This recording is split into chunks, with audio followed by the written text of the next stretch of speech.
Pak Dukun, saya pedagang surabi. Sudah coba segala cara biar dagangan saya laris, tapi tetap aja sepi. Saya nggak tahu harus bagaimana lagi. Jadi kamu ingin daganganmu laris? Iya Pak, saya butuh sekali. Hutang saya sudah menumpuk, tabungan saya juga habis. Kalau terus begini, saya nggak tahu bagaimana nasib keluarga saya. Ada caranya, tapi bukan cara biasa. Kamu harus berani mengambil resiko. Resiko? Maksud Mbak apa? Kamu harus mengubah tanah dari kuburan untuk cetakan surabimu. Tanah itu punya daya kuat. Dengan begitu, daganganmu akan laris manis. Aku udah coba segala cara, tapi kok daganganku tetap sepi juga. Rasanya udah enak, udah pakai resep dari almarhum ibuku juga. Salahnya di mana ya? Pak, gak usah terus menyalahkan diri sendiri. Aku rasa kita sudah berusaha yang terbaik. Rezeki kan kadang gak langsung kelihatan hasilnya. Tapi udah terlalu lama Bu, kita nggak bisa terus begini. Hutang di koperasi aja belum lunas. Sekarang tabungan kita udah hampir habis buat modal. Mau sampai kapan? Aku ngerti Pak, aku juga sedih lihat kamu terus begini. Tapi aku percaya selama kita gak menyerah pasti ada jalan kok. Kadang aku mikir, apa aku terlalu keras kepala ya? Mungkin kalau dari dulu aku denger omongan orang buat jualan makanan yang lagi tren, kita nggak bakal begini. Tapi surabi ini kan warisan keluarga. Kamu sendiri yang bilang rasa surabi ini nggak boleh hilang. Kalau bukan kita yang terusin, siapa lagi? Aku cuma takut mengecewakan kamu Bu. Kamu udah ikut susah, ikut capek, tapi aku tetap aja nggak bisa bikin warung surabi kita rame. Kamu nggak pernah mengecewakan aku Pak. Aku lebih takut kalau kamu menyerah. Kita udah sejauh ini, kalau kita berhenti sekarang, semua perjuangan kita jadi sia-sia dong. Kamu selalu kuat ya, aku janji aku bakal coba lebih keras lagi. Kita cari jalan lain, aku gak mau lihat kamu terus begini.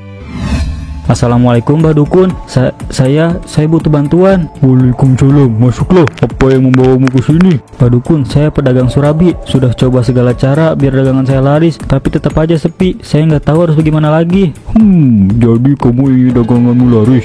Iya Pak, saya butuh sekali. Hutang saya sudah menumpuk, tabungan saya juga habis. Kalau terus begini, saya nggak tahu bagaimana nasib keluarga saya. Ada caranya, tapi bukan cara biasa. Kamu harus berani mengambil resiko. Resiko? Maksud Mbak apa? Kamu harus mengubah tanah dari kuburan untuk cetakan surabimu. Tanah itu punya daya kuat. Dengan begitu, daganganmu akan laris manis. Tanah kuburan? Tapi Mbah, apa nggak ada cara lain? Itu terdengar salah.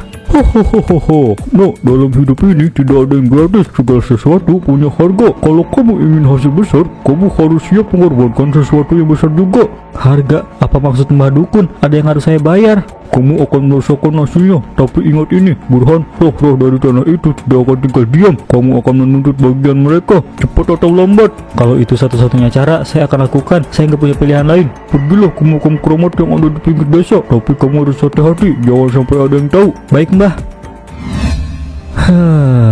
Kenapa aku sampai di sini? Kuburan tua tempat orang-orang yang gak lagi punya suara. Apa aku udah jadi orang seputus asa ini? Semua demi keluarga, demi istriku, demi anak-anak. Kalau ini berhasil, hidup keluargaku bakal berubah. Aku harus percaya itu. Aku gak jahat, ini cuma buat keluarga. Aku gak mau mereka kelaparan. Orang lain mungkin bakal ngelakuin hal yang sama kalau mereka ada di posisiku. Hah, apa itu? Tenang Burhan, itu cuma angin.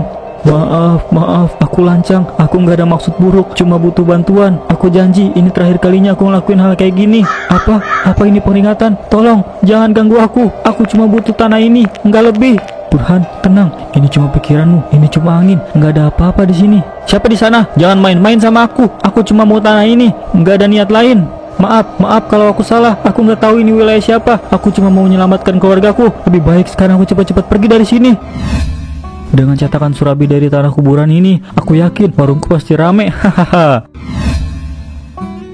Wah, ini luar biasa Pak Burhan. Rasa gurihnya pas banget, teksturnya juga lembut. Jujur, ini lebih enak dari surabi-surabi yang pernah saya makan sebelumnya. Iya bener banget Pak Iwan. Saya biasanya nggak terlalu suka surabi, tapi yang ini saya suka banget. Gurihnya kayak ada sesuatu yang bikin nagih. Alhamdulillah, kalau memang kalian suka, saya cuma coba bikin yang terbaik aja. Pasti ada resep rahasia kan Pak Burhan? Kok tiba-tiba rasanya bisa berubah jadi seenak ini? Enggak Bu, enggak ada resep khusus. Mungkin tangan saya lagi pas aja rezeki malam ini. Hahaha, kalau rasanya terus kayak gini, saya yakin warung ini bakal jadi tujuan utama orang-orang di desa. Kamu bakal kaya Pak Burhan. Amin, semoga aja. Rezeki kan emang gak ada yang tahu. Tapi Pak Burhan, beneran nggak ada trik khusus? Kok rasanya tuh kayak ada sesuatu? Apa ada bahan baru yang ditambahin? Ah enggak kok Bu Nana, mungkin itu efek semangat saya aja. Saya sekarang lebih fokus bikin surabi yang sempurna. Aduh gimana ini, semoga Bu Nana percaya. Oh gitu ya Pak. Akhirnya Bu Nana percaya juga, ini dia yang aku butuhkan. Akhirnya aku bisa sukses, tapi kenapa rasanya hati ini gak tenang ya?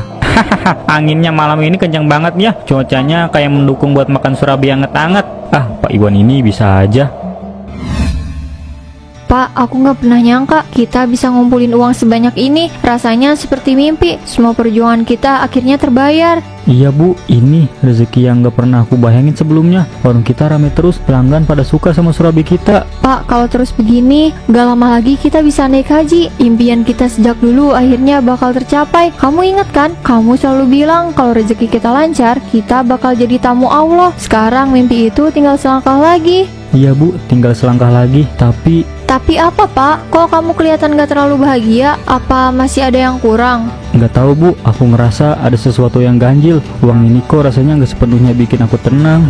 Ganjil? Maksudnya apa Pak? Bukannya ini hasil kerja keras kita? Kamu udah berjuang habis-habisan di warung. Bukan itu Bu, aku cuma takut rezeki ini ada harga yang harus kita bayar. Kamu ingat aku pernah bilang nggak ada yang gratis di dunia ini. Pak, jangan terlalu dipikirin. Ini semua pasti berkah dari Allah. Kamu udah kerja keras, udah doa siang malam. Rezeki ini datang karena usaha kita. Iya Bu, tapi nggak semua yang aku lakuin di warung itu bersih. Ada sesuatu yang aku sembunyiin dari kamu Bu. Apa maksud kamu Pak? Jangan bikin aku takut. Aku ngelakuin sesuatu yang gak seharusnya Bu. Aku gak mau kamu tahu, tapi sekarang aku ngerasa beban ini makin berat. Aku takut semua ini bakal berbalik ke kita. Pak, apapun itu kita harus hadapi bersama. Aku cuma mau kita bahagia. Tapi kalau ada yang salah, kita masih punya banyak waktu buat memperbaikinya. Aku cuma mau yang terbaik buat kamu dan anak-anak. Tapi aku nggak tahu apakah aku udah milih jalan yang benar. Terima kasih sudah mampir. Semua ini terlalu cepat, warung ramai, uang ngalir. Tapi kenapa rasanya nggak seperti yang aku bayangin? Kenapa aku malah ngerasa kosong? Pak, kamu kenapa? Kok wajah kamu pucat banget? Aku lihat kamu nggak tidur nyenyak beberapa hari ini. Ada apa? Entahlah Bu, badanku terasa berat, lelahnya nggak hilang-hilang. Padahal warung kita lagi ramai. Bukannya senang, aku malah merasa ada yang salah. Pak, kamu harus bersyukur. Lihat sekarang pelanggan kita banyak, uang terus masuk. Ini kan yang kamu pengen sejak dulu. Iya Bu, tapi aku nggak ngerasa bahagia. Malah setiap hari aku makin takut. Makin banyak yang datang, makin aku ngerasa ada yang aneh. Aneh gimana Pak? Maksud kamu apa? Jangan bikin aku khawatir. Aku ngerasa kayak ada yang ngambil sesuatu dari aku. Setiap malam aku mimpi buruk Bu. Mimpi orang-orang menatapku dengan wajah yang marah. Mereka diam, tapi pandangan mereka bikin aku nggak bisa nafas. Mimpi? Pak, kamu nggak pernah cerita ini sebelumnya? Apa jangan-jangan? Pak, kamu nggak nyembunyiin sesuatu dari aku kan? Ada yang udah kamu lakuin di belakangku? Bu, aku cuma pengen kita sukses. Aku nggak mau kamu dan anak-anak susah. Tapi sekarang aku nggak yakin semua ini rezeki yang bersih. Pak, apapun yang kamu lakuin, kalau itu nggak benar, kita harus hentikan sekarang. Aku nggak mau hidup tenang kalau itu hasil dari sesuatu yang salah. Aku juga nggak mau Bu, tapi kalau aku ceritain semuanya, aku takut kamu bakal benci aku. Nggak ada yang lebih penting dari keluarga kita. Kalau kita harus mulai dari nol lagi, aku rela. Tapi aku nggak mau kita terus kayak gini, hidup dengan rasa bersalah dan rasa takut. Bu, aku janji aku bakal cari cara buat keluar dari semua ini, apapun resikonya. Pak, kamu kenapa? Dari tadi aku lihat kamu seperti nggak ada tenaga. Muka kamu pucat sekali, kayak orang sakit parah. Jangan bikin aku khawatir dong. Aku nggak tahu Bu, badanku rasanya berat, kayak ada yang narik dari dalam. Setiap kali aku napas rasanya kayak kehilangan sesuatu, aku takut. Kehilangan apa Pak? Apa maksud kamu? Kamu sakit? Apa kita perlu ke dokter? Bukan sakit biasa Bu, aku ngerasa seperti bagian dari diriku ini mulai hilang, kayak ada yang diambil sedikit demi sedikit. Apa maksudnya hilang Pak? Kamu jangan ngomong aneh-aneh. Kamu gak kenapa-napa kan? Tolong jawab. Mimpi buruk itu masih terus menghantui aku Bu. Itu cuma mimpi Pak, gak usah dipikirkan. Kita ini lagi capek, makanya kamu kebawa mimpi buruk. Itu bukan cuma mimpi Bu, aku ngerasa ada sesuatu yang salah. Surabi kita memang laris, tapi kenapa aku ngerasa makin jauh dari diriku sendiri? Pak, kamu belum cerita semuanya kan? Ada sesuatu yang kamu sembunyiin dari aku? Apa ini ada hubungannya sama rasa aneh di surabi kita? Bu, aku nggak bisa jujur sama kamu. Cuma yang jelas sekarang aku takut semua ini gak sepadan sama yang aku korbankan. Korban apa, Pak? Kamu bilang mau sukses, tapi kalau harus kehilangan diri sendiri, apa gunanya? Aku nggak peduli sama uang, kalau itu bikin kamu kayak gini. Bu, aku janji aku akan perbaiki semuanya, tapi aku nggak tahu apakah aku masih punya waktu. Pak Burhan, saya mau pesan surabi lagi. Rasanya makin lama makin enak ya. Serius deh, ini beda banget dari surabi lain. Rahasianya apa sih? Nggak ada rahasia Bu, cuma resep biasa. Mungkin memang cocok aja sama selera. Cocok, ini lebih dari cocok Pak. Surabi ini kayak punya daya tarik sendiri. Buktinya tiap kali saya makan rasanya makin susah berhenti. Aduh, kok cetakannya bisa pecah sih? Pak, kamu nggak kenapa-napa? Kelihatannya capek banget. Jangan-jangan terlalu banyak kerja. Enggak apa-apa Bu, mungkin cuma kurang istirahat. Warung lagi ramai, jadi begini deh. Ya, semoga aja nggak kenapa-napa. Oh iya Pak, saya pesen 5 lagi buat dibawa pulang. Keluarga di rumah juga jadi suka banget sama surabi ini. Iya Bu, 5 surabi lagi ya, sebentar. Loh, kok gak ada bayangan? Kenapa bisa begini? Apa yang sebenarnya terjadi sama aku? Apa gara-gara aku mecahin cetakan surabi itu? Aku gak bisa biarin ini terus. Setelah selesai aku harus ke Mbah Dukun. Aku harus cari tahu apa yang sebenarnya sedang aku hadapi.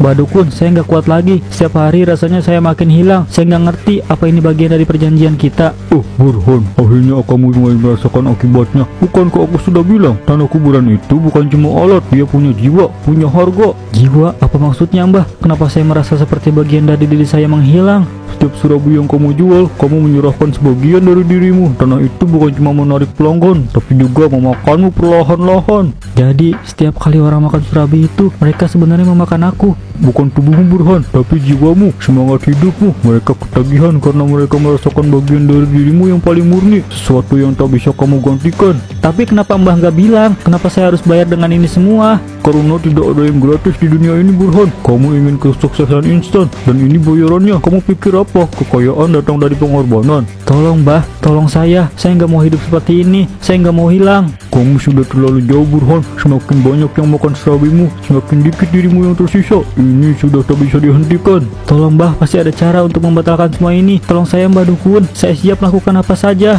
Kalau kamu ingin membatalkan ini, kamu harus menggantikan tanah kuburan itu dengan sesuatu yang lebih kuat, sesuatu yang jauh lebih berharga dari nyawamu sendiri. Mungkin nyawa istri. Nyawa istri saya itu nggak akan pernah terganti. Hanya itu satu-satunya jalan Burhan. Pilihannya ada di tanganmu. Teruskan hidup seperti ini, atau lepaskan semuanya dan bayar harganya. Saya nggak akan menyerah semudah itu. Saya akan cari cara lain tanpa harus kehilangan segalanya. Hohoho, kamu pikir bisa melawan kekuatan yang sudah kamu bangunkan? Burhan, ini bukan cuma tentang kamu lagi. Ini tentang apa yang kamu pinjam dan apa yang harus kamu bayar. Apa yang sudah aku lakukan? Kekayaan ini cuma bayangan. Aku menjual diriku sendiri untuk sesuatu yang gak pernah benar-benar aku miliki. Pak, kamu kenapa? Kok kamu nggak makan lagi dari tadi? Lihat tangan kamu, pucat banget. Percuma aku makan, cepat atau lambat aku pasti akan menghilang. Pak Burhan, hari ini surabinya makin enak aja. Saya sampai nambah berkali-kali. Pak Burhan, tangan kamu kenapa? Kok kayak pucat, tapi pucatnya tuh nggak biasa. Enggak apa-apa kok Pak Iwan. Mungkin kamu terlalu banyak makan surabi, jadi salah lihat. Kamu ada-ada aja Pak. Tapi serius, kamu kok kelihatan makin murung. Dagangan laris, pelanggan banyak, tapi kamu malah kayak orang punya banyak hutang. Pak, kamu sebenarnya kenapa? Apa ini ada hubungannya sama yang kamu bilang waktu itu? Soal rahasia yang kamu sembunyikan dari aku? Sebenarnya apa yang kamu sembunyikan? Jujur Pak. Bu, dagangan kita laris karena aku pakai tanah kuburan untuk buat cetakan surabi kita. Aku pikir aku bisa dapat kekayaan, tapi aku salah. Aku nggak cuma menjual surabi, aku menjual diriku sendiri. Pak, kamu kenapa nggak bilang dari awal? Kenapa kamu nggak cerita sama aku? Kalau aku tahu, aku nggak bakal biarin kamu ambil keputusan itu. Pak Burhan, kamu ngomong apa? Kalau nggak salah dengar tadi kamu bilang tanah. Tanah apa? Apa ada hubungannya sama surabi yang kamu jual? Surabi ini Pak Iwan, semakin kamu nikmati, semakin saya hilang. Setiap gigitan yang kalian makan itu mengambil bagian dari aku. Apa maksud kamu? Kamu nggak serius kan? Aku sudah terlalu jauh, aku nggak ada jalan kembali. Pak, jangan pergi. Tolong, jangan tinggalin aku. Apa yang terjadi padaku? Aku nggak bisa hilang begitu saja. Ini semua salah. Semua yang aku perbuat untuk kekayaan ini sekarang malah menghancurkanku. Kenapa ini? Apa yang terjadi di sini? Tolong, jangan. Aku nggak mau. Ini bukan yang aku inginkan. Apa ini? Bukan ini yang aku cari. Tolong, hentikan. Sudah terlambat Burhan. Apa yang telah kau ambil harus dibayar. Tidak ada yang bisa melarikan diri dari kutukan ini. Semua yang kau inginkan kini menjadi bagian dari kami. Tidak.